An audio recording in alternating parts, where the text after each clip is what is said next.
ఇది present university of Hyderabad ఉన్న పరిస్థితి. మన రేవంత్ రెడ్డి గారు నిండు అసెంబ్లీలో యూనివర్సిటీ ఆఫ్ హైదరాబాద్ లో వన్యప్రాణులు లేవు, జింకలు లేవు, ఏమన్నారు. 400 ఎకరాలు చెట్లు, అవన్నీ రాళ్ళు రప్పలు ఎవ్రీథింగ్ బుల్డోజ్ చేయడం కారణంగా అక్కడ ఉండలేక, జింకలు ఉండలేక present university of Hyderabad students ఉండే హాస్టల్ దగ్గర ఈ జింకలు పరిగెత్తుతూ ఉంటే, ఈ ఏదైతే తెలంగాణలో ఉన్న కొన్ని కుక్కలు వీటిని వెంటబడి అది బుల్డోజ్ చేస్తే ఈరోజు జింకలు కూడా ఈ కుక్కలు వెంటాడి వీటిని చంపుతూ ఉంటే యూనివర్సిటీ విద్యార్థులు చూసి దీన్ని కొంచెం సేవ్ చేసే క్రమంలో మన యూనివర్సిటీ సెక్యూరిటీ కాలేజ్ వాళ్ళు వచ్చారు.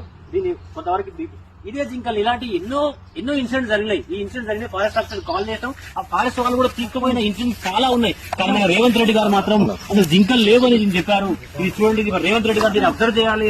అదేవిధంగా మన ఫారెస్ట్ మినిస్ట్రీ ఆఫ్ ఫారెస్ట్ వాళ్ళు కూడా చూసి యూనివర్సిటీ ఆఫ్ హైదరాబాద్ జింకలు కాదు, వన్యప్రాణులు చాలా ఉన్నాయి, ఇది చూసుకోవాల్సిన బాధ్యత మన తెలంగాణ ప్రజలే కాదు దేశ ప్రజల మీద కూడా ఉందని చెప్పి ఈ విధంగా మనం చేస్తున్నాం.